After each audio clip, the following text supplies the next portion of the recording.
We recording? Yeah. Okay. All right. Good morning, everyone. Good morning.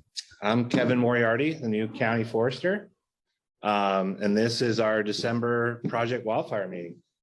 Looks like we got a pretty good showing. Got a few things on the agenda. So we'll just kind of go through those. First of all, I think probably if we could just do a quick round introduction, especially for myself and Corinne, since we don't know a lot of folks in this room. I think that'd be helpful.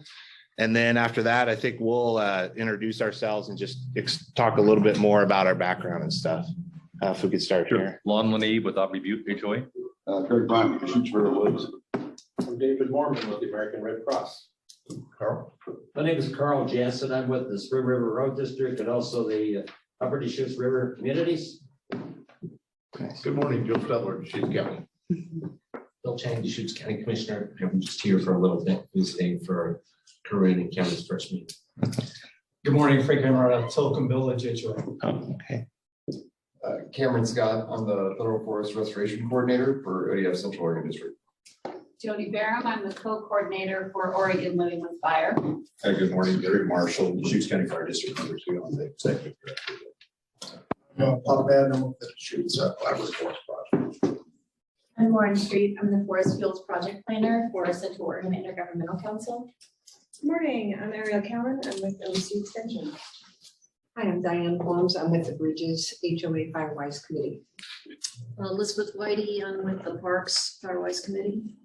Morning, Erin Kokala, I'm with Deschutes Soil and Water Conservation District. Sorry, you in the back. Mike Mulligan, I'm with the Ridge Decompressed HOA Community Wildfire Protection. I'm Kyle Collins with Deschutes County Planning Department. All right. One behind you, Got Kevin. one more. One more. Hi, Sorry, how's it everybody. going? Hi, I'm good. My name is Robin Church. I'm with the Free Pines HOA Firewise Committee. Oh, thank you. And it looks like we got a few folks online too. Boyd, Jeffrey. Good morning. I'm Boyd Turner. I'm the Firewise Chairperson for Eagle Crest Estates HOA. Jim, can you help me? I can't figure out how to And then if I come in here, I can't yeah, figure out Robert. how to put my name and stuff in. It doesn't seem to work. I don't know. Good morning, I'm Bob Poley, also Robert Poley. I don't know why that's With doing the it. Mountain High HOA Firewise Committee and also a steering committee member. Okay, and then Georgia Hill.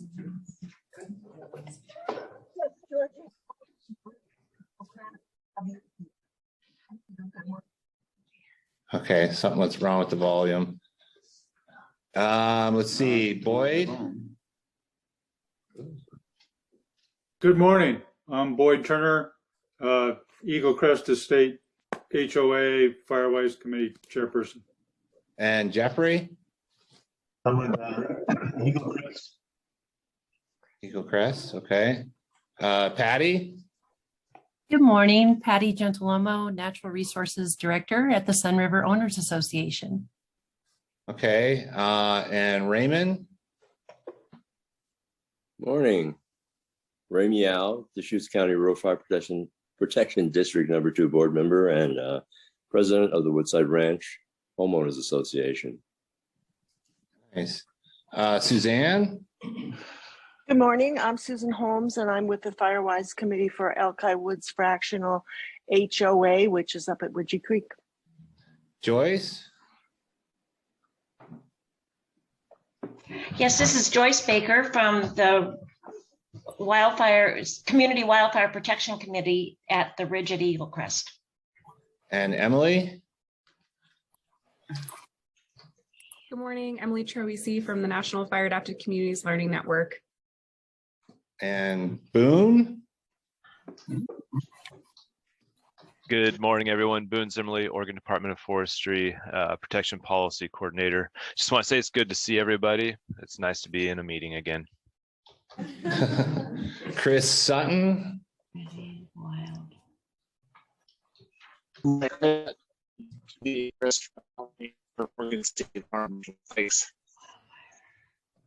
Oliver.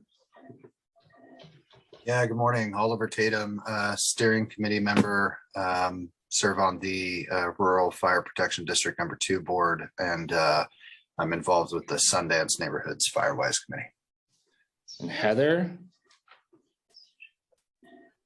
Good morning, everyone. Heather Miller with the State Fire Marshal's Office, Fire Risk Reduction Specialist for Central Oregon.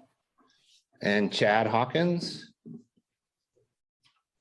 Yeah, good morning, everyone. Chad Hawkins, Assistant Chief Deputy with the State Fire Marshal's Office. And Dean Richardson? Good morning. Yes, I'm here representing the Upper Deschutes River communities. Thank you. Okay, I missed one. Oh, and Mitch. And Tony.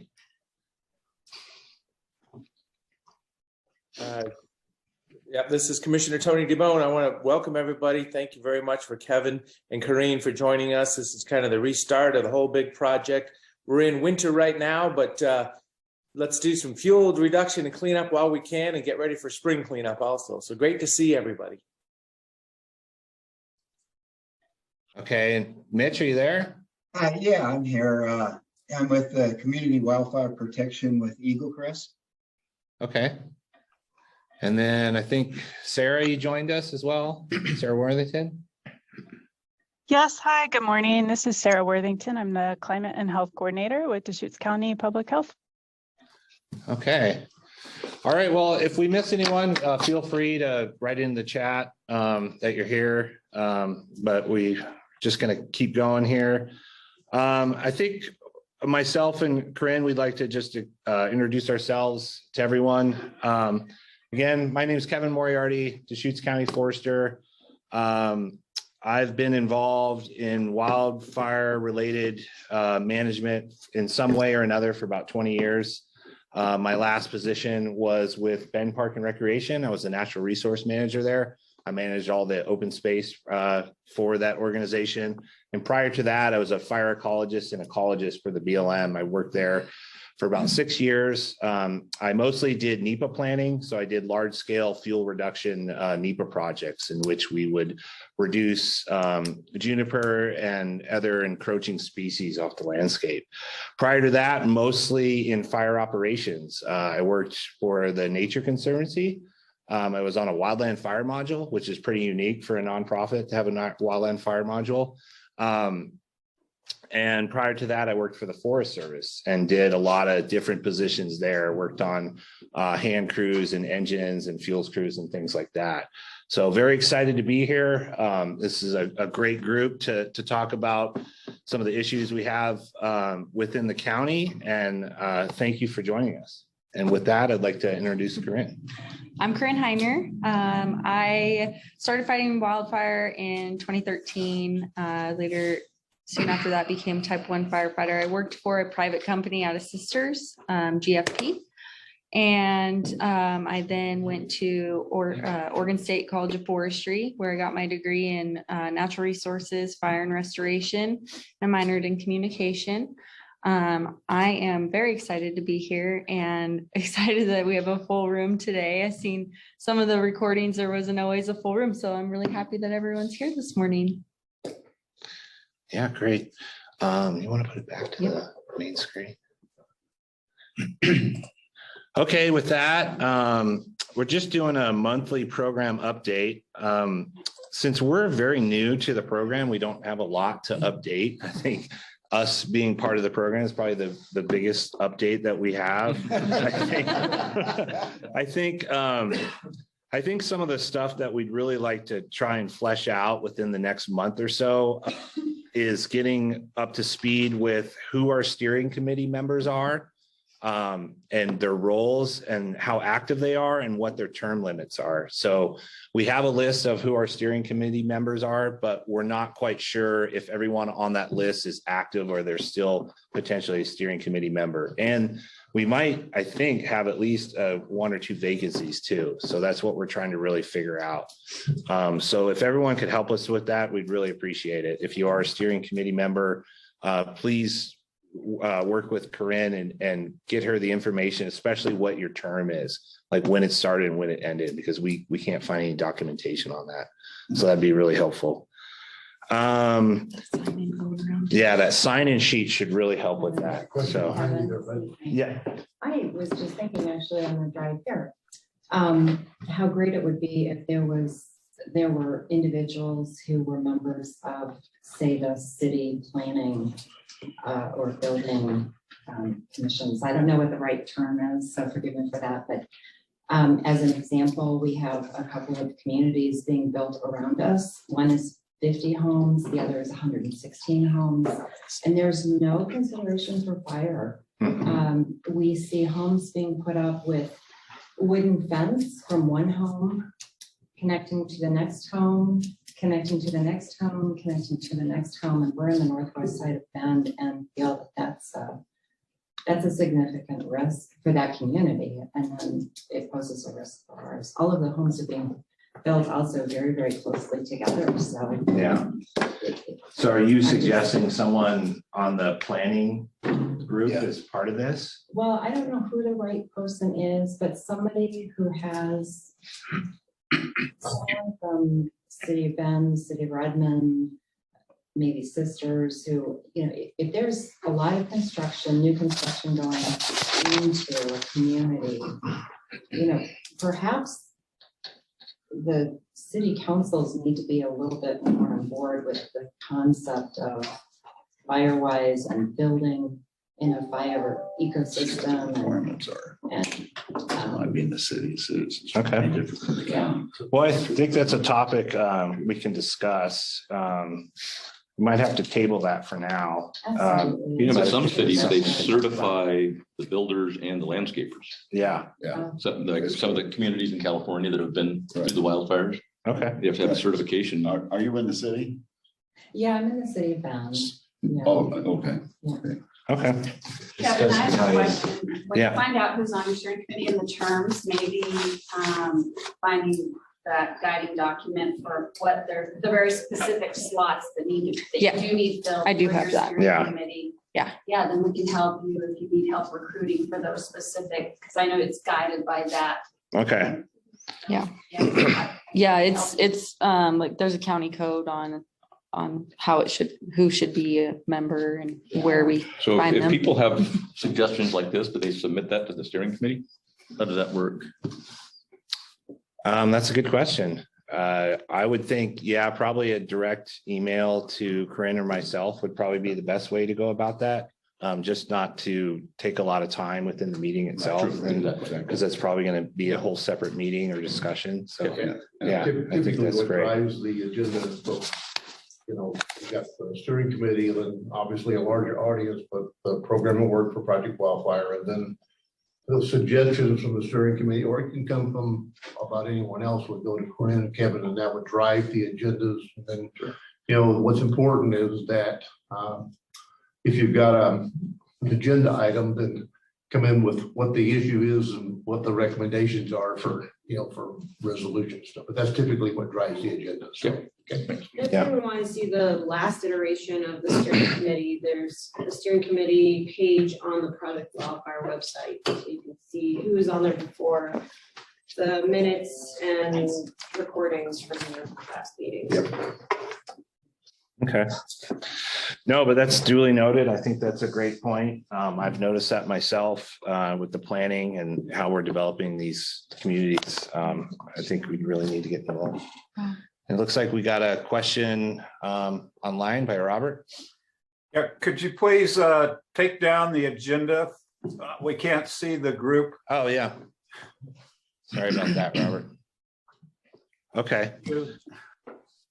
All right, just to stay on time, we should have Chad Hawkins. Are you online?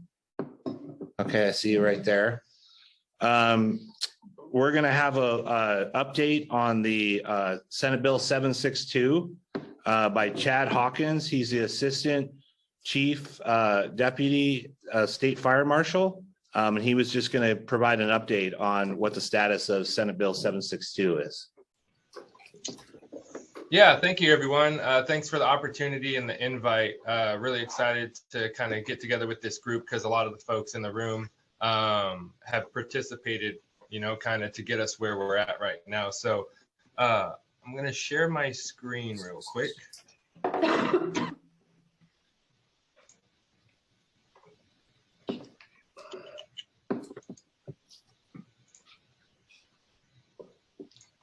All right.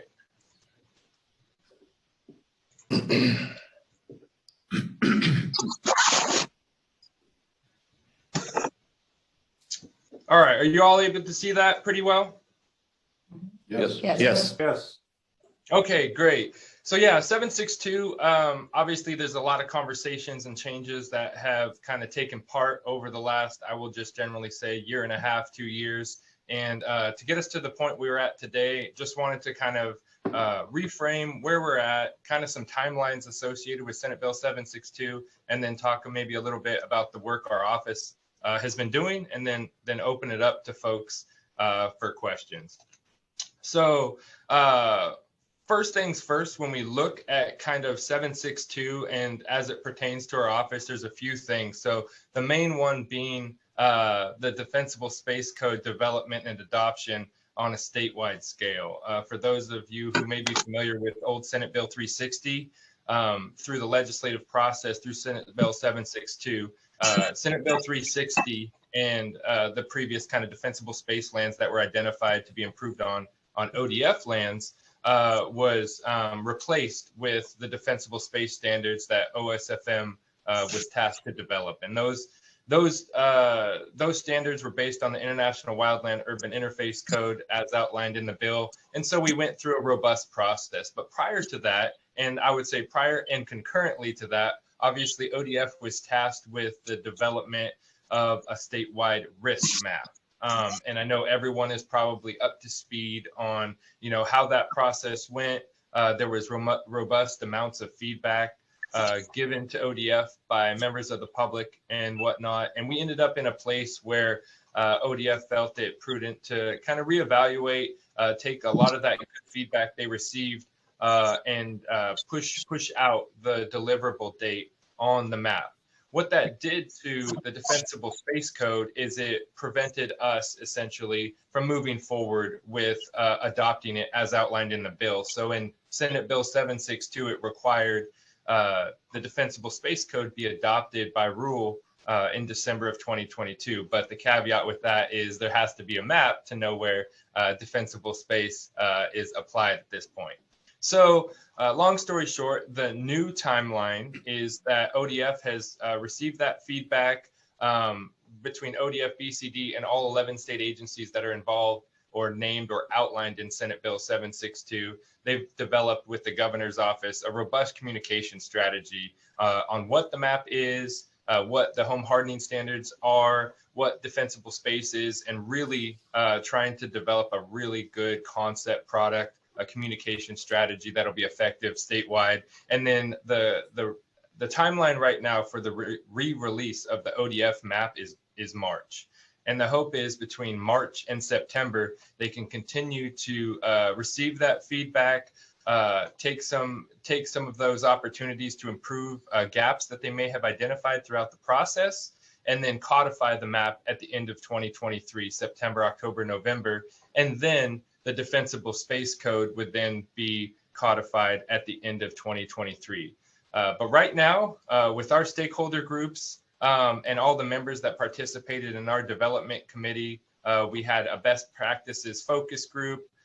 We met a bunch of times, and all of those meetings are available on our website. But we did develop a Defensible Space Code all the way up to draft form. So I've been telling folks, depending on the day, it's about 95% complete, with the caveat being we don't know what changes will take place to the map and if those could potentially affect the defensible space kind of code development work that we've done. So it is available in draft form, like I said, on our website. I can't thank the folks that participated enough, especially in the Central Oregon, Deschutes County in particular. We had a lot of good, robust conversations on what defensible space is, what it isn't, and what a minimum standard is meant to be. So just just a huge shout out to anyone in the room who participated in that.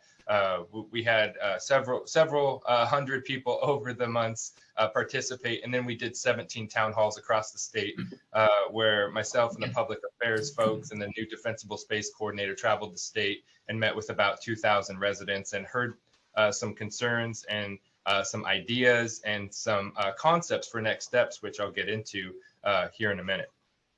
The other thing that was going on concurrently is the Governor's Fire Service Policy Council had been developing an assessment tool. So that's a long-standing council that represents member of the fire service or folks who have a vested interest in the fire service.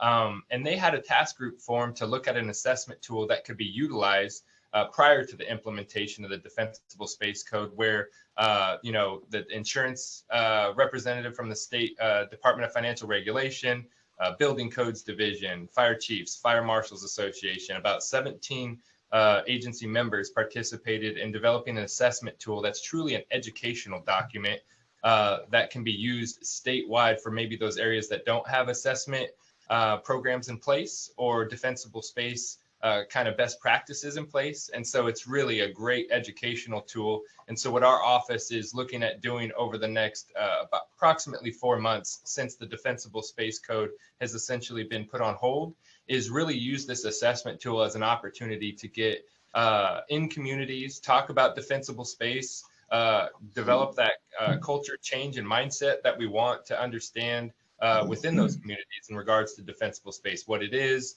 so that when it gets codified at the end of 2023, folks are aware. And it's part of our communication strategy, but it's a great tool. It is, again, very general, kind of best practice guidelines, but they were essentially agreed upon by the task force in regards to defensible space. And there are other provisions within that assessment tool that talk about construction and design in the sense of roofs and shake shingles and other opportunities to make homes, not only the land around the homes, but the homes themselves more wildfire resilient. And then the big piece that we're working through right now is our grants that were allocated through Senate Bill 762. And those being one-time funds, but funds that would allow us to, again, bolster emergency response capacity within the state of Oregon, but also improve wildfire resiliency projects, improve the resiliency in regards to space around homes, and also you see there capacity within fire service agencies. What we heard as we went through kind of our listening session and town hall tour prior to 2019, it was 2018, we heard a lot of folks in specifically volunteer rural communities not having the capacity for, as rapid response as some of our paid agencies, or not having the ability to staff fire prevention divisions within their agencies. They could do the emergency response side. And so we have a couple grants out there. So the engine program closed October 28th. And that's allocating type 3s, type 6s, and tactical water tenders to fire departments across the state of Oregon. Depending on the number of applications that are approved, it will be upwards of 50 apparatus that is placed with fire departments across the state of Oregon, not only to be used at the local level for emergency response, again, in their local communities, but in the event of a large scale type conflagration, they'll have resources that they can utilize and respond to. The second grant was the Fire Service Capacity Grant. And so that gives the opportunity for local fire districts to apply for full-time funding of firefighter positions. And also, if they so choose, fire prevention positions that would have a focus on wildfire resiliency and developing everything from inspection programs of businesses to fuels reduction potential opportunities as a robust, maybe a 1 or 2 person shop, but developing robust fire prevention programs for agencies that maybe don't have the ability to staff those positions. And so that's a 3-year match grant. So it essentially OSFM fronts the larger portion of the cost, approximately 75%. In the first year of the grant, then that reduces to 50% the second year, then it reduces to 25% the third year, and the concept being there that over that 3-year period, that local fire agency has developed plans to sustain those positions long term, but essentially getting that ability for OSFM to invest in that agency up front so they can develop the plan over a 3-year time frame. And so those 2 grants are going through their review process right now. They both closed, one October, one in November. But the third one, and I think is most prudent to this group, is the Community Risk Reduction Fund that was developed through Senate Bill 762. So it's the Community Wildfire Risk Reduction Grant. So the Community Wildfire Risk Reduction Grant is open to municipalities. So that's going to be cities or counties, local fire departments, and then also non-governmental organizations. And that is earmarked specifically for those groups. And what we're looking for, because when you look at the concept of this being one-time funding, is long-term strategic investments where those locals are really, coming up with some creative ideas. We've heard everything from folks being interested in chipper programs to, I know they're in Central Oregon, fire-free days and things along those lines. Long-term sustainability with these funding streams that we have available. So that grant is open right now. It closes January 31st. And again, we're encouraging folks to apply. We're really excited about that program. There's approximately $18 million in that specific grant itself to be distributed across the state. And we are looking for those communities where we can help impact the most. And again, looking for long-term viable, sustainable investments with those grant funding opportunities. And then just lastly, can I ask a question? Yeah, go ahead. I was going to wait till questions at the end, but go ahead. Oh, okay. I was just going to ask you on the community wildfire risk reduction, you want long-term. What's the long-term? Was that 2 years, 3 years, 5, 10, or what?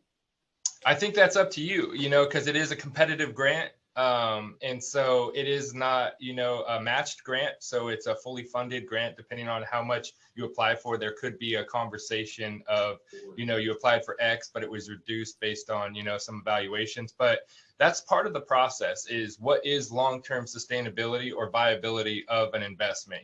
Fuels treatment is great, but fuels treatment, as we all know, could be a short-term solution for a long-term problem. So what are those other opportunities? So we're really looking for folks to get creative on how we could potentially utilize this one-time investment, provided by the legislature to OSFM to make a long-term change, long-term scale changes. And I use chipper program as an example, buying a piece of equipment that could be maintained for 5-10 years, or the life of that piece of equipment, and utilized if a program was built around it, whether that's in conjunction with a municipality or fire department, but really give those folks the opportunity to decrease, maybe in that case, fuel loading for a number of years versus just a one-time funding opportunity, if that makes any sense. Okay, thank you.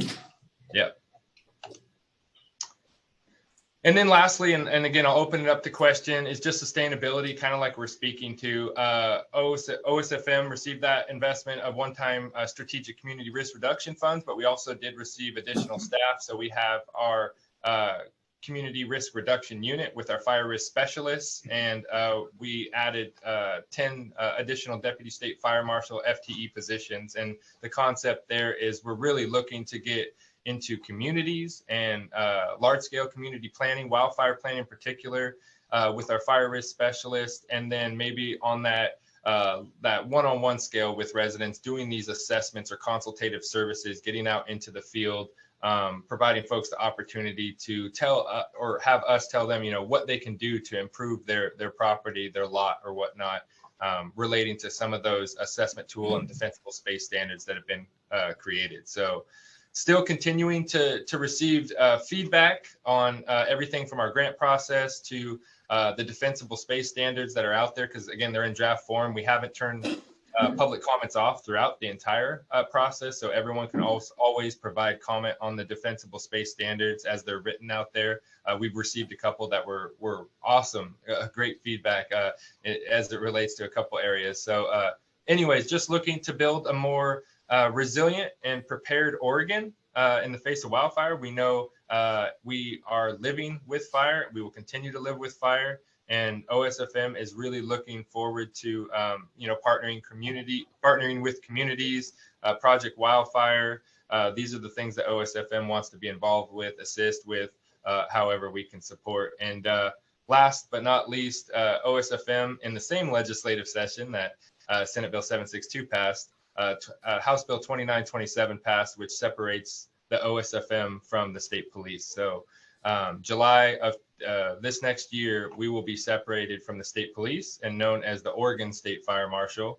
And we will be our own agency with the state fire marshal reporting directly to the governor, whereas right now the state fire marshal reports to the state police superintendent. So just kind of those would have been two paramount once in a century bills, but we got two in the same session. So while we're going through the 762 changes and requirements, we're also going through a change of our entire agency makeup as a whole. We're going from about 67 FTE to 160. So in about a 12-month time period. So we're going through some growing pains and changes, but that's all I brought for the group today. And so I'm happy to open it up to any questions you may have.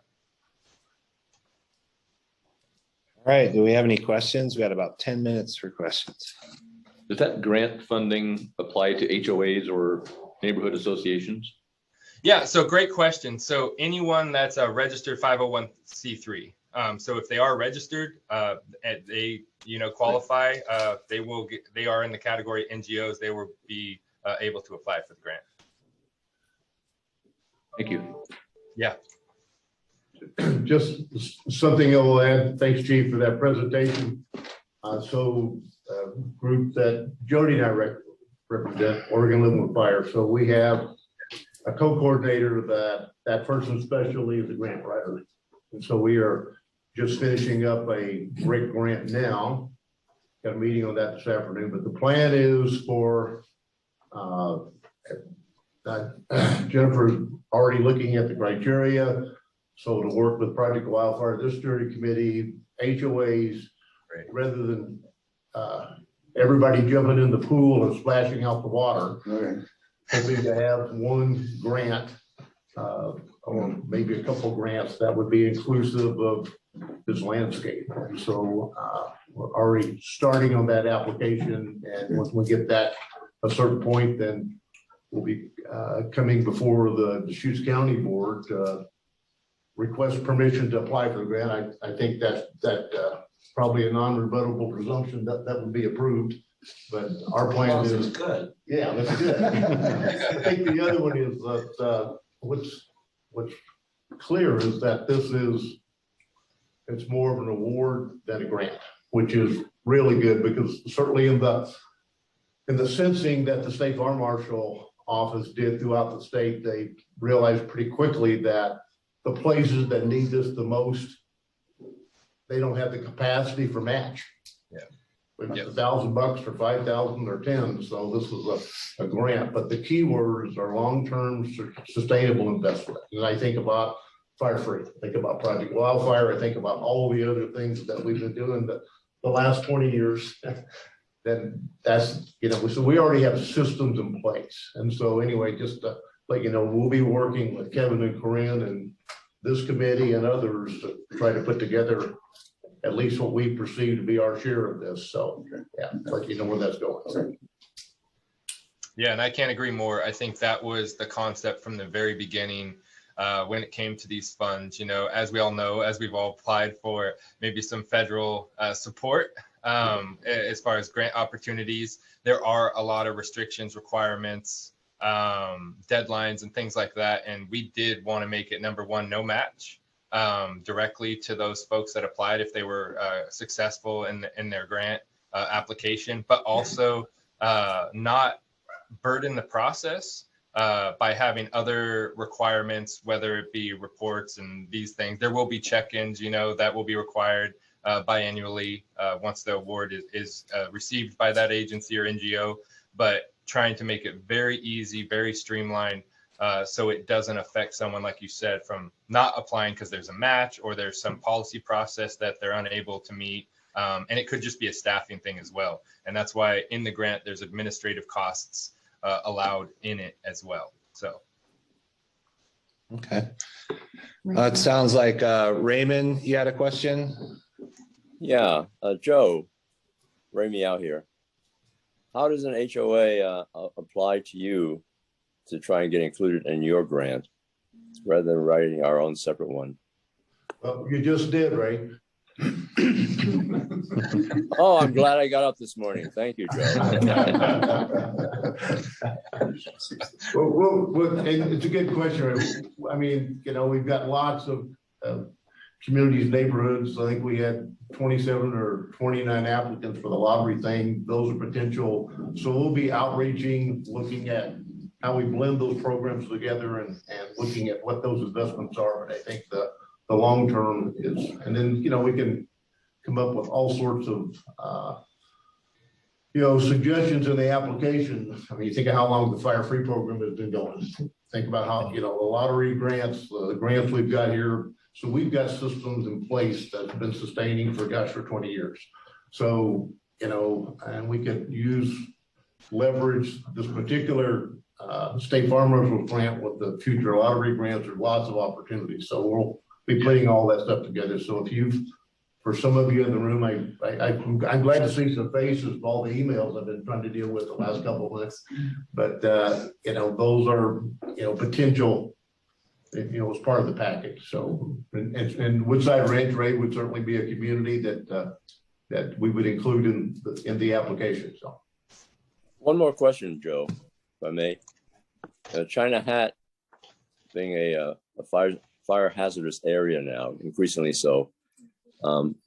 Is it appropriate in this type of a grant to have HOAs work in coordination with U.S. Forest Service and the county in trying to address the forest itself, not the issue of camping?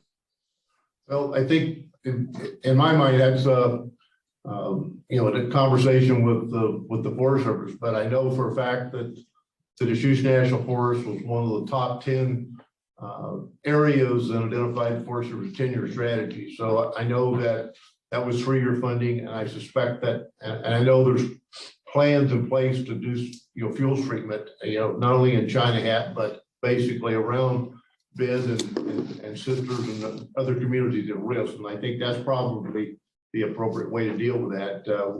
We're not going to be able to use these monies to do fuels activity on federal ground, but if we knew that there was a project, you know, adjacent to on federal ground, I think that would add to the, you know, a sustainable system thing that the fire marshal is looking for that grant.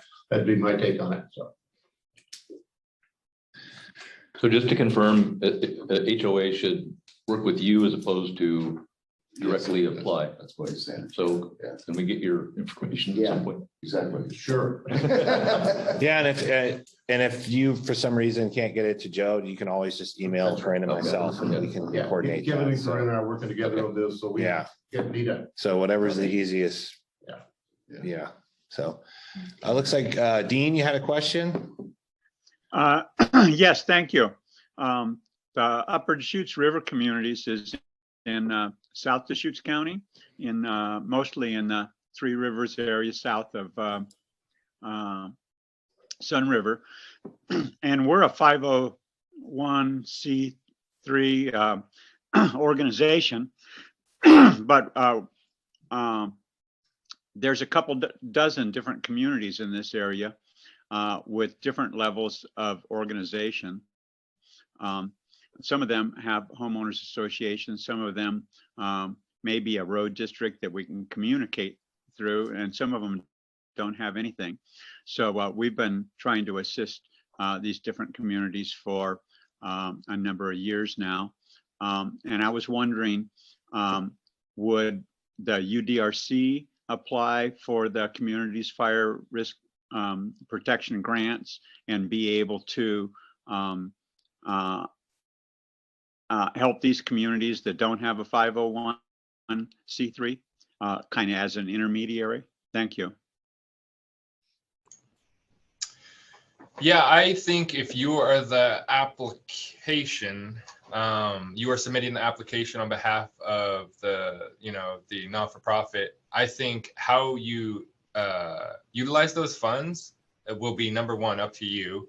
And number two, I think, again, long-term strategic investments, the more communities that we can improve, enhance, make more resilient is a good thing. So I don't see any negative ramifications because, again, you're the one applying for it to improve that community resiliency. But again, I think that is how you become creative with those funds you receive. I'm trying to use my words very, very carefully right now, but how you use those funds will be up to you based on your application, how you submit it to our office. But as long as you are, again, that NGO registered, not-for-profit, you are, you know, able to apply. So I know that's not super helpful, but again, the more we can help communities in Oregon become more wildfire resilient, the better. So thank you very much. And one other question in that area is it sounded like it's time-wise, it's not restricted to like a short period of time, but it's more extended so that we can do it on a sustaining or continuing basis. Yeah, exactly. Oh, that's great. Thank you. Okay. Well, thanks, everyone. Again, if you have any more comments or questions regarding that grant. I had a question. I don't know if it's going to be later in the agenda. Is there going to be an update on the grant that was awarded in September? I think maybe that was the lottery funds, like the status and what the next steps are with that. We will be hopefully we'll be having lottery funds every year. So we would have a lottery fund grant available next year. Did you receive an award for that? I just want to know what is, when are the funds going to be released? I mean, I think we've submitted what we needed to submit. Has it been received, and what's going to happen next? Yes, John, you're going to get your money. Just very quickly, trying to hold all the rocks in the wheelbarrow for about 3 months. There was a few rocks that fell out. One of them was the perception it was a grant versus an award. We got that fixed. And then some of the people that had got awards in the past, their W-9s had expired, the statute. So we had to gather all that up to figure out the 3-question agreement and the W-9. So I've been working on that. So I think I'm down to like 6 or 7 left.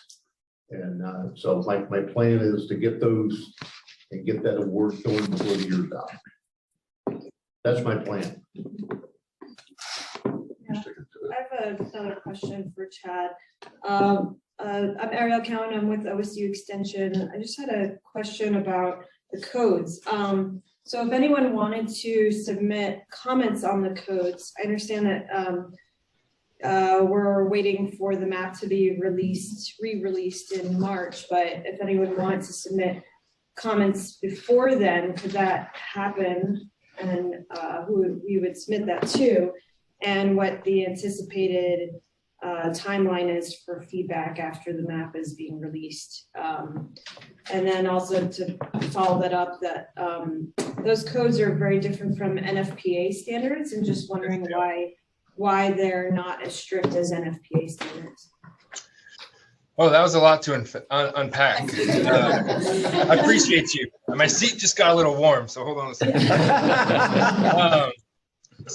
First things first, I think you are absolutely correct with the feedback piece. We are allowing feedback to be submitted to our office on a continuous basis. The caveat is we developed the Defensible Space Code Development Group. They went through about 10 meetings. We had best management practice focus group. We have OSU Extension actually on our best management practice focus group, Katie Wolstein. And so we actually did a public process already where we received all that feedback. We were ready to codify again, drove around the state, 17 different locations.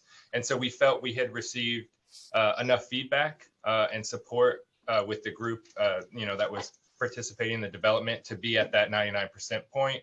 And then the map got pulled back, for revisions. And so we don't want to close off the ability for folks to communicate maybe some ideas or things they have, but I can promise you with a lot of the meetings we had, We received a bunch of robust feedback, and I think we navigated a lot of really difficult questions and conversations, which leads to the second piece, NFPA versus the International WUI Code. So first things first is they are both grounded in science. The components of NFPA versus the International WUI Code and why we went with the International Code Council suite of codes is because every code in the state of Oregon, plumbing code, electrical code, fire code, is based on the International Code Council suite of codes. So we reference NFPA in the Oregon Fire Code for different things, whether it be propane tank storage or other things along those lines. But NFPA isn't the code standard that is essentially utilized in the International Code Council suite of codes. So the legislature identified specifically in Senate Bill 762 for us to utilize the International Wildland Urban Interface Code, specifically Chapter 6, which is defensible space and defensible space maintenance. So we built our code around that framework.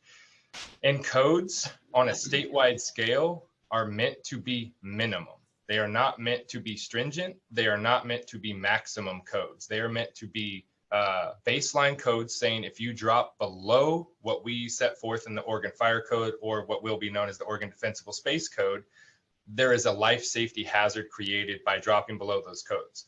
Can you be more stringent? Absolutely. I would say NFPA in a lot of circumstances is more stringent than the International Wildland Urban Interface Code. The caveat is this code has to apply to Baker City, it has to apply to Medford, has to apply to anywhere else that's identified on, you know, the future map in the high and extreme and wildland urban interface area. So when we look at codes from a statewide application perspective, it is meant to be a minimum code. And if those local jurisdictions or those local municipalities want to be more stringent because their community wants that and it goes through its process establishing those more stringent codes, that's the intent, to allow those communities to provide that service at the local level rather than be told by the state theoretically that we're going to hold everyone in the state to the upteenth degree, you know, highest level. So it's meant to be a minimum standard. That's how the 100 chapters, 759 page Oregon Fire Code is.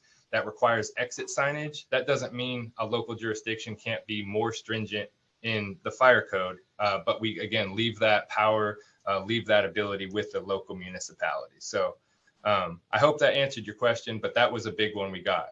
Why not another set of codes? Well, the first thing is the legislature tasked our office by law to use the International Wildland Urban Interface Code. And number two, it's a minimum standard, not a maximum standard, and absolutely not the most stringent standard out there. Yeah, so if a group like Project Wildfire expresses or educates on best practices based on NFPA codes, then they would already be in compliance with these this code, because that code's not as stringent. That theoretically, yes. I think there are some nuances between the NFPA standards and the International Wildland Urban Interface Code that, you know, could create a couple headaches, but nothing that I think nothing that can't be overcome. And then the other thing is we're really looking to become Oregon specific with our applicability of our codes. Our codes are built to represent Oregon. We don't adopt anything and just take it from the national level and bring it into Oregon and not make it Oregon specific with statutory references, applicability. And it's the same thing with NFPA or any other standards. We use those standards as an assistant, but not as the one size fits all methodology. So yes, there are probably a good majority of those NFPA standards, ASIP trainings being out there and whatnot that do meet the defensible space standards. They might not meet perfectly. And at the end of the day, the defensible space code, when it's codified late next year, will be the state standard. There will be no alternative necessarily. So as long as they're meeting the state standard, if that's through some NFPA work that's done, the expectation is that folks, residents would be okay. Chad, I have to remind everybody that NFPA does not have codes. NFPAs are standards. You have to adopt it, and then it becomes a code. So if City of Bend or Deschutes County decided that they're going to adopt it by ordinance, then it become a code. Yeah. So I have a question. Chad, I have a question. Where do you go to get the Oregon code that you've referenced? When I went to the OSF website, the link was broken. Oh, well, if it's broken, that is no bueno. Let me see here. It's on our Defensible Space Code webpage. If you go to Wildfire Initiatives, click Oregon Defensible Space. And I'm going to click on the link just to make sure it works. Final draft for review. Oh, yes, ma'am. You are correct. It is broken. So I will make sure that it's fixed. I did that on purpose. I will make sure, I will talk to our public affairs folks and see what happened. It was on there 2 days ago and now it's not. It just shows a OSP police car. That's probably not a good. Yeah, thank you. Yeah. Great question. All right, we got to get going here. Let's, we're going to switch gears. Thank you again, all. Chad. I really appreciate it. Yeah, don't hesitate to reach out. I'll put my stuff in the chat, but thank you all for inviting me and the great questions. Thank you, Chad. Thank you. Chad had a bunch in the chat. Somebody had posted. I think it was links. Yeah. So next, we're going to have Kyle Collins from Deschutes County talk about, from community development, talk about the 2040 comprehensive plan. Oh my gosh. Well, while we're doing that, I'll just kick things off. I'm Kyle Collins. I work with the Deschutes County Planning Division. As Kevin pointed out, I'm going to talk to you about the comprehensive plan update that we're undertaking right now. It's a pretty big project that comes along roughly every 10 years. It's a huge guiding document. I don't want to talk at everyone here for most of this meeting. That's not really the goal. Most of what I want is feedback from you all, perspectives, big goals that you see that the county should undertake for the next basically 20 years or so. But I will give you a little bit of grounding in what this document is. So what is a comprehensive plan for those of you that might not be familiar? It's basically a huge document that guides all development within the unincorporated areas of the county, and it guides growth in those areas over a 20-year time horizon. The last time we updated this plan was in 2011. So again, we're bumping up against that 10-year window, which is normally when we start thinking, okay, we need to possibly change things. The big things that we need to update in this current plan are our population growth. I'm sure everyone's aware. It's a ton of people moving here. It's only expected to grow more in the next 20 years. There's a lot of changes that have happened in our economy, our housing market, our natural hazards, which is the big thing that obviously we all talk about here, particularly wildfire. And then there's some smaller changes that have happened in the interim since we last updated in 2011. So this is just a big overview of what goes into a comprehensive plan. We have some legal requirements that are directed by the Oregon statewide land use system. Those have to be included in our plan. We take data, things like population numbers, census numbers, that all gets fed into the plan. But honestly, the biggest thing that we look for is community input. So in the same way that I'm talking to you all here today, going around different community groups throughout the county, meeting with individuals, and we'll continue to do that over the next year. And ultimately, all that gets factored into this big, large comprehensive plan document. So we're covering everything from housing, recreation, natural resources, natural hazards, obviously get factored into the plan. And then what pops out of that is very specifically things like zoning and zoning codes. Those are ultimately guided by the plan, but also things like county programs that might not have anything to do, particularly with physical development on the ground. Environmental regulations, things like our natural hazard plans, those are ultimately guided by the comprehensive plan as well. And then essentially anytime we make changes to our development pattern in these unincorporated areas, we have to reference back to the comprehensive plan. So it really is this overall guiding document. Just to give an idea of where Deschutes County has jurisdiction, I think a lot of people are surprised by this. Over 3/4 of Deschutes County is in federal ownership. Some of you might be aware of that. There's about 2% that's included in all of our incorporated cities. So Bend, Redmond, Sisters, and Lapine. And then essentially the remaining portions are Deschutes County. It's about 20%, a little over 20% is where this comprehensive plan document actually makes the rules on the ground, so to speak. Here's our population forecast. This comes from Oregon State University. We get these numbers updated every year. You can see right now, as of 2022, we've crossed that roughly 200,000 threshold. Over the next 20 years, there's probably going to be somewhere in the range of 90 to another 100,000 people moving to Deschutes County. This does include all the cities as well. So this isn't just the unincorporated areas. A majority of that population is located in the cities, but a big chunk, about 40% or so, are actually located in those unincorporated areas. And they are expected to grow kind of in line with the rest of our urban areas as well. General population forecast, this is how everything is calculated out. You can see in Deschutes County as of 2047, we're going to hit roughly that 300,000 area. The city of Bend during that same time, just to give some context, will be about 165,000. And then there's smaller increments down to Redmond being about 60,000. And then Sisters and Lavine respectively are much smaller proportions. So we're going to experience roughly about a 60,000 person population within our unincorporated areas, presumably by 2047. So here are some of the projects that came out of our last comprehensive plan update. We did 63 of these. I'm not going to go through all of them, but they covered everything from our local wetland inventory mapping in South County. We did a lot of large lot industrial rezoning projects, our sage grouse habitat mapping, predominantly in the eastern portion of the county. There's been a lot of amendments to the urban growth boundaries, particularly to the cities of Redmond and Bend. They're kind of the main ones. We did a large comprehensive agricultural lands analysis for all of our working resource lands in the area. There's a number of code amendments that we put in place regarding things like childcare and housing and nursery schools within the area. But again, these are just the types of projects that you might imagine coming out of something like a comprehensive plan. So we're really just getting started in this. We're right now about between phase 2 and phase 3. If you reference the graphic here, we're predominantly in the information gathering stage. We're going out to community groups, including yourself, getting feedback.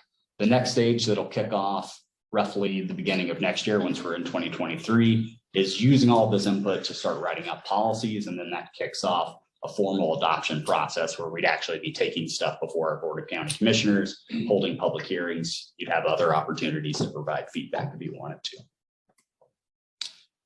So here's some of the big issues, challenges that we've identified. People have brought this up repeatedly. So we're talking about how do we plan for growth in rural areas, especially on the urban fringe. Particularly a place like the city of Bend, I think is seeing some big impacts, as has already been referenced here today. How do we deal with our farm and forestry resources and economic impacts? Things like our natural resources regarding water availability is a huge issue that's been brought up over and over again. Natural hazards, how do we deal with things like wildfires that seem to be increasing in intensity, and we would expect that to continue. Recreation and tourism, obviously that's a huge driver in Deschutes County generally for why people come here. How do you balance those impacts? And then particularly, how do we deal with transportation issues as we get a larger population and have more people visiting the area over the next 20 years? So with that, I really just want to open it up to yourselves. We can just kind of go around. Let's start with people in the room maybe first. Give an idea of where you live in the county. What do you like about it now? And what do you actually want to see change over the next 20 years? You don't have to solve anything right now. I'm not expecting any like magic silver bullet solutions, but big things that you think we should be focusing on as a part of this general update. And once we get done with whoever wants to speak in the room, we can go to people on Zoom if that works. Okay, yeah, we can start over here. Again, you don't have to, if you don't want to say anything, it's fine. But, if you wanted to speak. Yeah. Go ahead. I'll start. So I'm Erin again. I work for Deschutes Soil and Water Conservation District, and I'm sure everyone in the room, you have your professional insights into this and your personal. So I live in Southeast Bend, so I live right on Pettigrew near 27th Street. And yeah, my big concerns are with this comprehensive plan, with these population estimates. We've had this conversation with our district as well, is maybe it's not instead of, but just thoughts of, I feel like this whole plan is revolved around like accommodating growth, where I think it should also be geared to accommodate and protect our natural resources. So I don't know how that would work in, but that's a big thought of mine. So with this growth, I mean, how much capacity does Deschutes County actually have to accommodate this growth when it comes to water, and then expanding the urban growth boundary? Are we expanding into high fire risk areas is a big concern of mine. So that's just my first thought, but I'm sure I'll have more comments for the county throughout the year. Awesome, thank you. And just briefly, Elizabeth, and I'm with Parks HOA Firewise. My big concern is that looking at the community guidelines within most of our communities, it really doesn't do an adequate job of addressing Firewise. And I don't know how much this works into your situation, but with this growth, with protecting natural resources, I feel like we need to take a hard look at community guidelines for the different HOAs and accommodate the Firewise requirements and needs into those things. And that's kind of a big, a coordinated effort on the part of a lot of the HOAs. And I'm not sure how to do that. Thank you. Okay.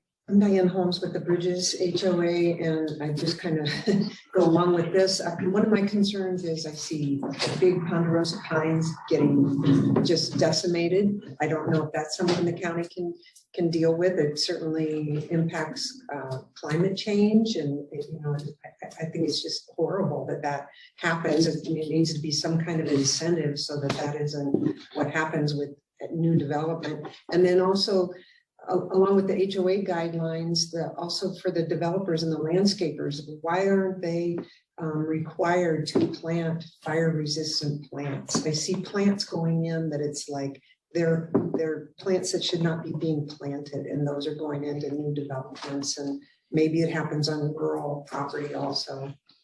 But I'm in Southeast Bend, so I see it there in that area. Thank you. I'm Ariel Cowan. I work for OSU Extension. I'm sure I'm going to have some ideas once we go all the way around the table.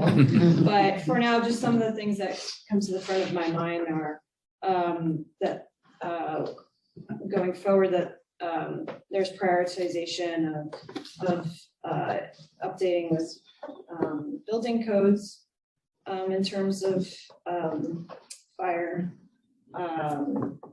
Given that we just had that conversation about defensible space, that might be highlighted and be in step with what's going on with Senate Bill 762, and also maybe this upcoming legislative session, since it sounds like there might be even more updates to that. Getting ahead of that so that there could be more locally specific coding that applies to the ecosystem out here. That there be also incorporating a prolonged outlook on management for open spaces that are adjacent to our communities, since there's a lot of county ownership, so that there can be a encouragement for resilience of those county lands. Not just for fire, but for drought too, and insects and disease, since it's all related. And just an updating on the agreements with the adjacent land ownerships to those county lands. Those are great thoughts. Yeah, I'm Warren Street. I live on the west side off of Galveston. And I think I agree with everything that's been said so far. It'll be interesting to see how over the next 10 and even 20 years, new construction adapts to the different codes that'll be coming down the pipe, as well as where these new communities and construction will be happening at, seeing how federal and state partners manage the land around it. I know they do an amazing job around the communities now, but are their plans kind of matching this plan of population growth and taking that into consideration of new spaces that communities are flying into, like our federal and state management plans, taking all the population growth into consideration. So that'll be interesting. Gentleman in the back, did you have something? Okay. All of the above. And the focus, I think you guys were successful at the West Side Transect in, looking at the interface issues. Yeah. And I know recently in the city of Bend, back to what this lady over here was saying earlier, there was a couple developments up against the forest boundary that city staff recommended against approval based on some of the exemptions that these people wanted.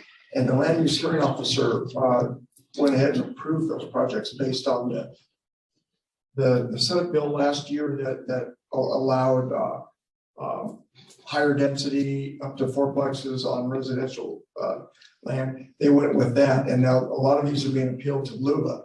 But I think if you can work to avoid that, to identify, no, we have these natural hazards in these interface areas, we need to do it smartly. Yeah. And reduce density up against the forest boundary. So just one point of clarity here.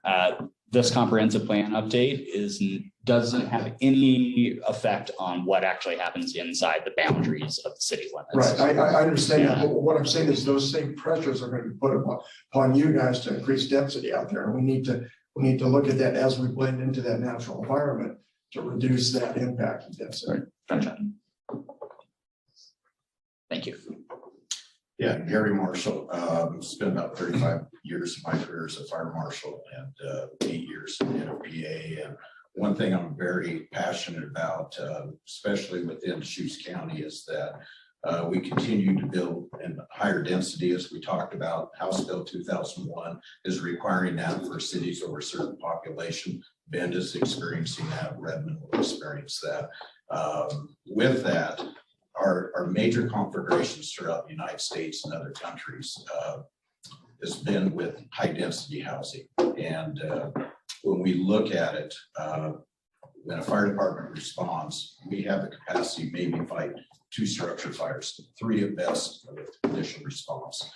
When we have 5, 10, 15, 20 homes burning, you can do the math. We cannot take care of that many homes. So they're just going to burn.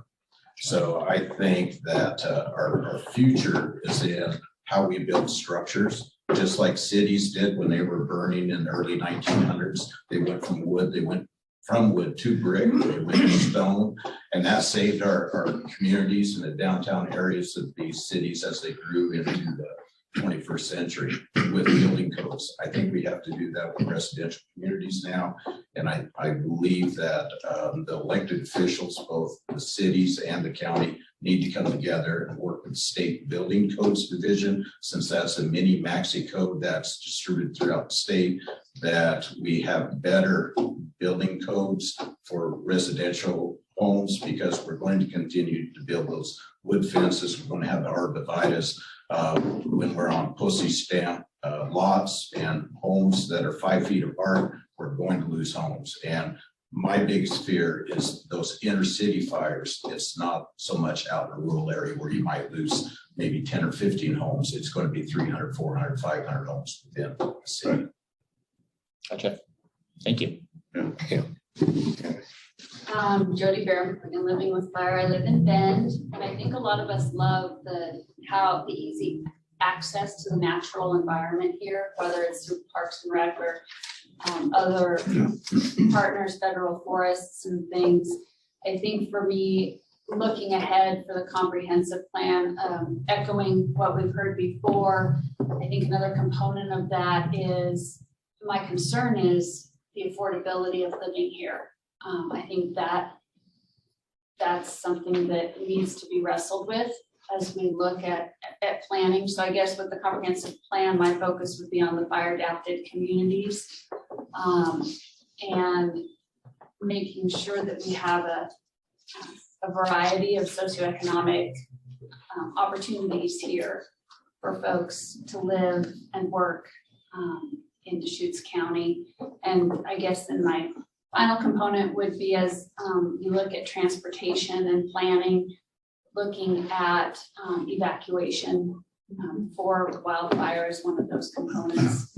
I know it's usually planned for that middle range. You can't go to the extremes, but just that awareness and acknowledgement that evacuation planning, as well as everything that was said Awesome. Thank you. Yeah, so many great points being made so far. I think I might just reiterate a few. So again, Cameron Scott with ODF. I actually live in Southwest Redmond. What comes to my mind, looking at comprehensive planning for the future, is something that Aaron mentioned right off the bat, is that, you know, this is really being focused on growth, because that's probably one of the biggest issues we're going to be facing in the next 20 years.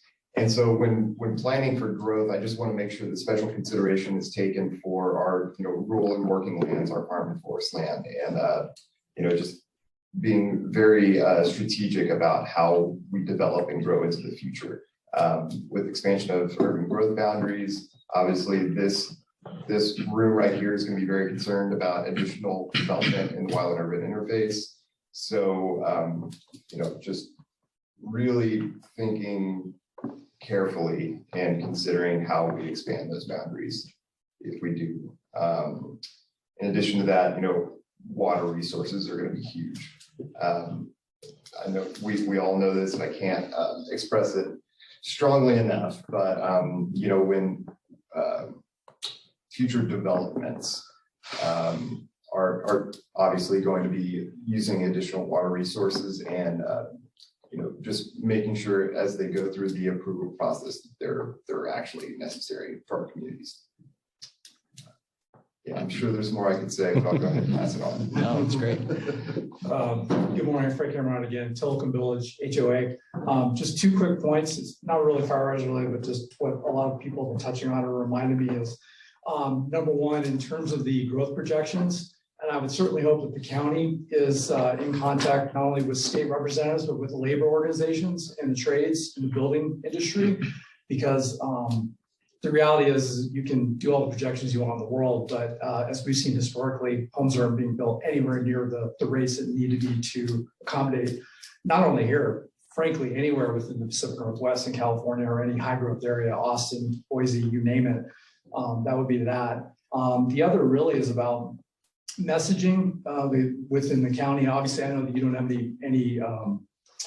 you don't have anything to do with what the city's messages necessarily are, but I'm sure that you folks do communicate. But I would say consistent messaging, because what I notice here is a little bit of dissonance in terms of impressions about everybody I talk to seems to think that tourism is the major economic driver in this county and in the city of Bend, which isn't actually true. It's, don't get me wrong, it's a component, but if you look at across the board, we have a lot of dynamic, interesting industries and tons of really smart people in this room included that are doing a lot of really cool things. So some consistent messaging in terms of the opportunities, because that'll have an effect in the future about who and what we attract here. It's one thing to have a ton of great industries, but if we can't, and to other people's point, and this kind of goes back to the housing and population projections, if we're trying to attract industry here, but people that look at trying to move here and they take one look at what rents and what home prices are and they go, you're going to pay me X, there's no way in hell I'm sorry, I'm going to have to turn the job opportunity down. So yeah, we'll see about messaging. Okay, that's it. Thank you. Kevin and Corinne and I had a shot at this with Amy and Will about a week or so ago. So oh, nice.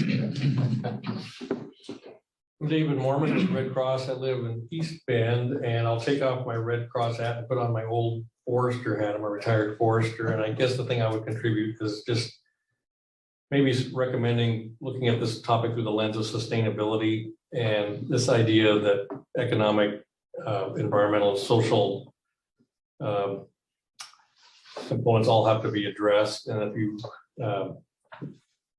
shorten one of those, then you, I guess another way to put it is if you don't address all those three fully, it's not going to be politically sustainable.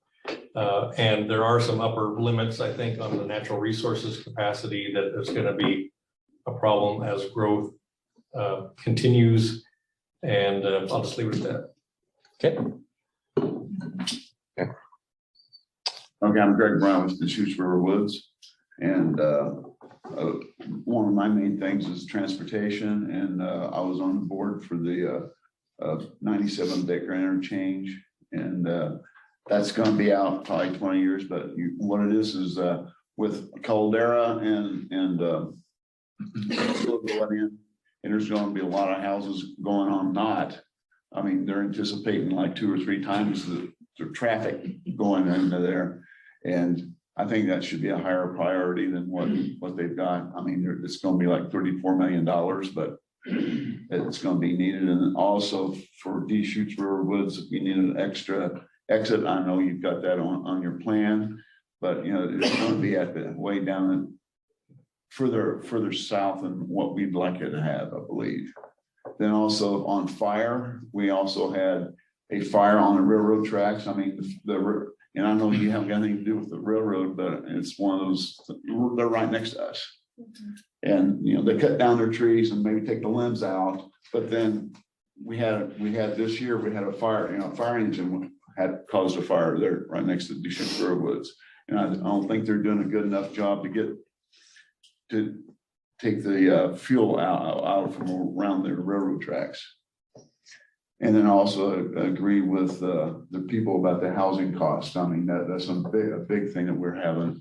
You know, people need to afford to live here and work here, and they can't do it right now. That's why they go to La Pine to work in Bend. I mean, that's a long ways to go, and especially with the cost of gas like it is now. So it's like, and water resources is a big thing. You know, we have a lot of wells are going dry in Deschutes River Woods because of, you know, the drought that we're having. So those are things that's going to happen. So we have to work on that. So that's what I have. Okay. Let's go with lawn first, I guess, and then we know. Okay, I'm Lon with Aubrey Butte. I can't add much because I agree with everything on the fire side. I'd love to see that accelerated in terms of kind of programs that people could drop in if needed, like various HOAs that don't have programs, that sort of thing. So sharing all the best practices that we have in here and kind of developing a program, if you will, that could be dropped in quickly, just to accelerate everything. And then for me, affordability is a huge issue in this community. You look around and you wonder how people can afford to be in the jobs they're in when they have to pay the rents for the home prices. And like you say, the transportation costs now, it's just, you're seeing it all over where it's very difficult for people to kind of get a hold in the community if they're not already here. So I think affordability to me is huge. Yeah. Okay, anyone in the back? My name is Carl Jansen. I live in the Spring River area, just near Sun River. In my observation, I've been involved in recruiting the forest products industry for over 20 to 30 years. Used to work for Weyerhaeuser Company. My focus right now is improving the fire issues in South County. Everybody's talking about other parts, but La Pine is really growing. You have the amount of traffic that's on 97 right now. The Forest Service has basically ownership of maybe 3/4 of the acres in Deschutes County. We are all aware of that. But La Pine is really growing. The Forest Service has done a fantastic job on reducing the fire threats on their properties, basically west of a lot of these metro areas, including La Pine. My concern right now is the fire issues in the La Pine community. There's a master plan that has been developed by the county forester for the various locations. There's a master plan for La Pine that is very brief. And we really need to update that master plan and be more specific as it relates to private properties, not so much public properties. You look at the state forest down there, they've done a fantastic job. You look at what the Forest Service, the Deschutes National Forest has done in terms of thinning along the various right-of-ways. They've done a great job, but we've got a major fire issue addressing all the residents in basically the La Pine communities. Part of the city is there is a city that was developed here recently. It is along 97. It's not really involved in a lot of the residential areas that are basically west of 97. If you drive that area, it's a tremendous problem as far as fire. And I'm involved right now in trying to develop a road district in certain areas that need to improve their roads. A lot of those roads are impassable. So, you know, the road district issues are primary problem in South County. Okay, just an observation that needs to be addressed. Thank you. My name is Marco Mack. I'm from Santa Cruz County Fire Safe Council, recently retired from the fire service in Santa Cruz County and Orange County, and now live in Central Oregon. I'm interested in how Deschutes County is dealing with helping residents reduce or create pathways to reduce their wildfire risks in the built environment. One of the challenges that we have in the San Francisco Bay Area is the parcels and the development were all done long before there was any development process. And the challenge that we have would be ineffective roads don't meet the current standards, homes don't meet the current standards, wooden fences too close. And so I've been working on, I want to continue these efforts of helping residents to reduce their wildfire risks.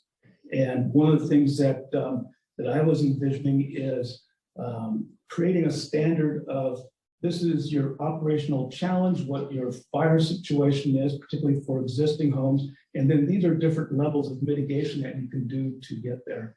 And our wildfire problem leading into conflagrations, like Gary had said, is in the existing homes. What are we doing? We can't go and make new codes and then force you to come out next year and say, hey, you have to do all these things. So we have to start with a mechanism of engaging residents voluntarily or stakeholders to engage where to go. One of the things that we're looking at is the need would be for HOAs, particularly in California. We have HOAs with architectural committees that are still allowing things that would not be considered fire adapted. So that'd be a great way to start with an HOA of, hey, we need to embrace these things to become more fire adapted. Here's a guide from the fire service to get there. And then for our existing homes and preventing conflagrations, these are things you could do within the service, suburban service boundary areas, as well as I'm on the fringe and have direct exposure to open spaces to others. To continue this effort, since I retired from the fire service, I'm engaged with ICC, which is International Code Council, is creating a new standard for wildfire resilience. It's called ICC 605. And I'm engaged in that and a co-chair for one of the work groups that's putting together an assessment tool for how do we rate and rank homes. And then this could potentially be used for FEMA brick grants for home hardening. And one of the things that I'm trying to bring into this would be home hardening, as well as what do I do in the environment around my home? And then what does the neighborhood do to beyond my property? So as an example, if I can't overcome some access things, I need to essentially make my home non-combustible. What does that mean? So we're looking at ideas of 3 different levels of, like Chief Hawkins has said, the code has a minimum, that I can actually implement something more. It's a recognized national standard, and then we could actually impose that on in our HOA and or in the jurisdiction, or create this voluntary standard. And one other aspect to this kind of a mechanism that ICC 605 could be used for, in addition to grants, would be some insurance companies would actually have a mechanism where we only want to insure people in this area that have essentially non-combustible homes and a non-combustible environment around their home. And it would be combining one of the things that's missing from our building codes and defensible space codes is they need to work together. If I've got a log cabin, I need to do more in my 30-foot around the home compared to a home that is essentially non-combustible and has a good exterior perimeter. So that's one of the things that's developing. I can send to you folks a link to what ICC's program is for 605, and they are looking for people to participate in that process. But the other would be, as it comes out and develop, it would be an opportunity for all the things that are changing nationally and locally in California and in Oregon. It's tremendous opportunity to how do we help residents create pathways for them to reduce their wildfire risk. Thank you. Robin? So let's follow being last. Pseudo last. So I think for me, the question is, My background is strategic planning, and so, I've not done kind of this work, but I've done other work for companies. I guess the question for me is, how do we grow without destroying the very place that we love? We love the environment here, we love the open space, we love the natural resources, and so I take the numbers with a little bit of a grain of salt. But for me, the issue is sustainability. What's going to be our impact on the wildlife, on the natural resources? What's going to be, what's Deschutes County capacity for growth? And is that real? And then lastly, I would also just comment, between now and 2040 and 2060 and 2080, there's going to be a vast incremental changes to technology, and no idea what's coming. But if you think, 20 years ago where we were and where we are now, there's been rapid evolution of technology, and how can that factor in? So, and there's also been changes, right, to the workforce. We have lower participation rates in the workforce. We have people doing their jobs differently now. Awesome, thank you. I am a little bit mindful of our time here, given that we're coming up on 9:30. What I will say very briefly before I kind of turn it back over to Kevin is I'll point out some next steps here so that anyone that wants to follow up with me, we're gonna have some open houses later this winter, kind of early 2023. We haven't defined any specific dates for those yet. If you want to sign up for any updates, you can see the website for the comp plan update right here. It's just deschutes.org/2040. You're welcome to either go to the website and sign up for updates. You can contact both our planning manager or Nicole Mardell. She's our senior planner that's working on this project, or you're welcome to reach out to me directly. I can always coordinate those items. The last thing I want to say is Corinne was nice enough to pass along some information in our update, kind of our meeting announcement for this month. I'd had some little exercises. If you haven't had a chance to go through those, they're just very simple, like, what do you like about the county? What are big challenges you see? Very similar to the discussion we've had here today. If you want to write those answers rather than providing some kind of verbal response or in an email, just snap a picture of them or scan them and send them along to me directly, and we'll include all this input in our general process. Thanks, everyone. Thank you, Kyle. All right, thanks, Kyle. So we don't have too much time left. I think we're back down to the roundtable discussion. I know, Bob, you did want to at least mention something, so I'll at least give you the floor since we're limited on time. So go right ahead. A couple of things from the Deschutes Collaborative Forest Project. First of all, Ed Keith was our previous county forester, held one of the community wildfire protection seats on the steering committee. And we, as a collaborative, with the support of Phil Chang, who's the chair, but also county commissioner, really think it's important that the county forester be a part of that. We've asked that of Kevin, and he's accepted.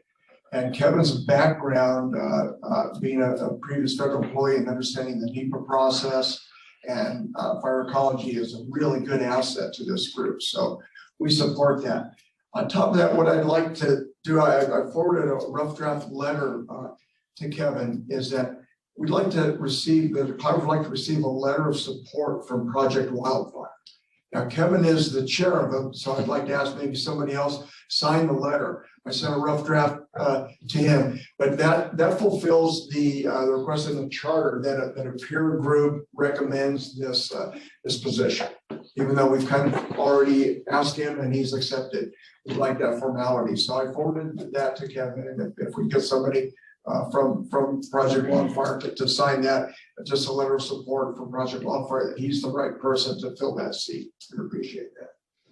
Top of that, just a little FYI, one of the big things that we're going to be driving now is the federal EPA is planning on changing the national ambient air quality standards, and it's taken a very fast track. And what that impact will have on us locally is make it even more difficult to achieve our prescribed burning objectives. And you've got a federal agency over here doing something against what the administration is throwing a lot of funds towards, is to improve the pace and scale of forest fuels reduction projects, and prescribed fire is an integral part of that. So there's this internal conflict right now, and we've been actively engaged with it's the Work. Yeah, or it's the Office of Information and Regulatory Affairs. That's the group with the very difficult job of trying to coordinate everything from every different federal agency. You can imagine that's like herding cats. But we've sent it off to them, and this is a problem. We aren't against the change in the standards. What we're asking for is giving some grace and some flexibility to be able to perform prescribed fuels, prescribed fire operations. And the caveat is, wildfire smoke is the largest impact to national ambient air quality standards in rural areas in the western US. And if we're going to do anything to help mitigate that, we've got to be able to put a little bit of smoke in the air on our terms. Yeah. And it will have a significant impact. It may even put the West Bend project totally out of business. And so it's a big deal to all of us, and it's a national issue. And as this progresses, we're going to be asking every individual agency, even homeowners associations, and especially Project Wildfire, for support, letters of support, to show how important this is to our community. So just a little heads up, that's coming. Wildfire planning to put together a letter, given that there was. There's actually a form letter. I'm just going to get to Kevin and Corinne right now to support. So that form letter had to be, it was actually disseminated this morning. Phil and I were able to sign on to it as members of the collaborative. That is just the first thing out there. There's going to be organized information, data sharing, and letter writing exercises coming up very shortly. This was just a real quick thing. Came out yesterday. We needed into business today, so we got that one out. But there will be a lot more opportunities, and we, as all of us find that out, we will be sharing that with our collaborators in Central Oregon, because it's a really important thing for us. Thank you. Yeah, thank you, Bob. Well, we're kind of at the end of the meeting for time. Is there anyone who has any updates for the good of the order like to talk about? Okay, anyone online have any updates or anything they'd like to talk about? I'll jump on. This is Heather with the Fire Marshal's office. I just wanted to give a thank you to Elizabeth Whitey for stepping forward to say, yes, let's do that 4-hour HIZ class. I think it was pretty successful. We had 28 people attend that, and wanted to extend that invitation that if people are interested, to reach out to Ariel or I, and we can start another interest list and schedule another class if people want. What's that class for? What was that class again? 4-hour class. So Ariel, you can go ahead. Yeah. I'm sorry, Heather. It was about understanding the home ignition zone. It went over also a bit about building materials, home hardening, evacuation. Was that the one in Redmond? There was one there, yeah. I mean, it's something that in the past, Ed and Boone had held every year. Yeah. And Heather and I have taken that up, and it's something that if there's enough requests, then we can offer another class. Because we have assessors, volunteer assessors in our community that go to properties and assess. Yes. And last April, Ed and Boone led a class, half day. It was a half day in class and then a half day in the field. We would love to have that opportunity again with any other HOAs that have similar programs. You're saying there's more assessors that want to take that? Yeah, we have 15 assessors that we'd love to retrain them as well. I mean, most of them are experienced, but then we have new volunteers, and then, you know, we're in Aubrey Butte, but Aubrey Glen has that. other communities might be interested. And it was really a great day. You learn a lot. Let's connect. Have you connect with Heather, so. Perfect. Well, I would also mention, excuse me, that this was a wonderful class, and they not only organized and taught us a lot of things about the homeowner and protecting the property, but the best part about this collaboration is that the homeowners associations are talking to each other, because in this class, there were what, 5 or 6 different homeowners associations. And so it's a really good opportunity for us to get together. And we're still, most of us homeowners associations are trying to figure out how to share information, but this class was very unique. Just a comment. Do you have anybody from the Deschutes National Forest active participant in these types of discussions? Yes, we are in contact with the Forest Service. If they own 3/4 of the county, it would indicate to me that somebody should be active with that group, especially if their headquarters here being in Bend. Yeah, the Deschutes Forest Collaborative is probably one of the biggest ways we can stay active. Well, I think this is fantastic to have them understand the impact of the communities with the ownership that they have. That's just my point. Yeah, thank you. And it looks like we had a question from Dean. Yes, I live on the Fall River, by the way. I just wanted to speak up in support of Gary Marshall's concerns about structure to structure ignition. I noticed that in the codes that are being proposed, that urban areas are not included, and I think that there's a really high risk, even in the city of Bend. A lot of the big catastrophic losses have been weather events, and so you get a really windy day, hottest, driest, windy day of the year. The ignition source could be anything. It could even be a structural fire, but then it can really spread. And so I think that a focus needs to be there for mitigation. And then in the UDRC, just as an update, we've trained some assessors for property assessors for wildfire mitigation for both defensible space and home hardening. And we're trying to get more traction there so that communities can have a better awareness of what their preparedness is. Thank you. Thank you, Dean. Anyone else have an update or anything for the good of the order? I just had a question to Sure. kind of build on what Elizabeth said about connecting with other HOAs. Is there a contact list where, everybody that's at these meetings, at least an email where, you could contact somebody so we don't have to, start from ground zero if somebody else has done a lot, that we could kind of, pick their brain or kind of understand what they're doing, or even maybe some educational things that we can do collaboratively. I mean, that would be very helpful to me. I was just thinking the same thing. I mean, maybe we ought to just have a meeting. Yeah, that's what I mean, we could be like a subcommittee of. Right, just whatever HOA wants to be part of that meeting and share. Just so everyone knows, I'm actually, one of my things that I want to do with Project Wildfire is have a subcommittee doing just that. So perfect. I'm in the works of that with a few people. There's a lot of people I have to meet up with and talk about it, but that is exactly the purpose that I'm looking at. Corinne, I was gonna say, as an example, you were talking earlier, we are in the process of revising our design guidelines for home hardening and landscaping. We could share that, because why recreate the wheel every time? And, we have assessment forms, other people have assessment forms and processes. And it'd be great to just ramp it up as quickly. Yeah, I think we'd have a very long list of topics for it. So, yeah.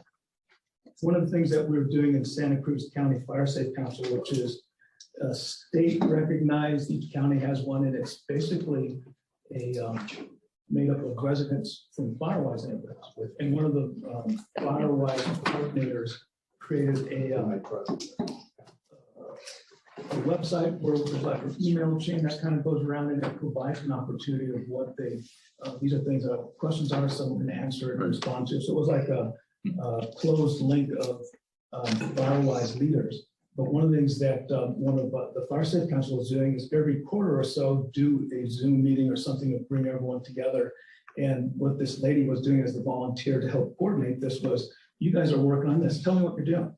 What are you doing? And what it's done is for Firewise is how do you keep the people engaged and motivated as volunteers? Right. And then you're frustrated and trying to do something. Well, these other people have it. So people just listen to the dialogue. You end up picking up your game. I'm going to give it another shot and go from there. Use different strategies. And that was very, very effective. So they call it Firewise Partners. Santa Cruz County and Santa Clara County Firewise groups work together.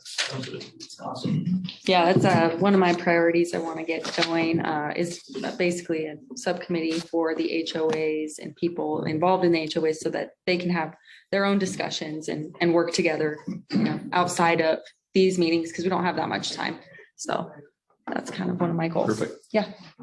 I'll be in touch with everyone through Project Wildfire about that. Yeah. The last thing I want to say is how happy we are to have Kevin and Corinne here. Yep. Great. Yeah, thank you. Yeah. We're happy to be here. Yeah. Yeah, thanks, everyone. It was a great meeting. Obviously, there's a lot to talk about. You know, we'll have to stay in communication with via phone or email. Feel free to reach out with your specific concerns, comments, and questions. And then I think moving forward, it would be probably prudent to have some kind of subcommittee or some working session for the HOAs especially, so we can, you know, do a little brainstorming and not chew up the time in the meeting. So anyway, thanks everyone. Hope you have a good day and a good holiday. Thank you. I don't know.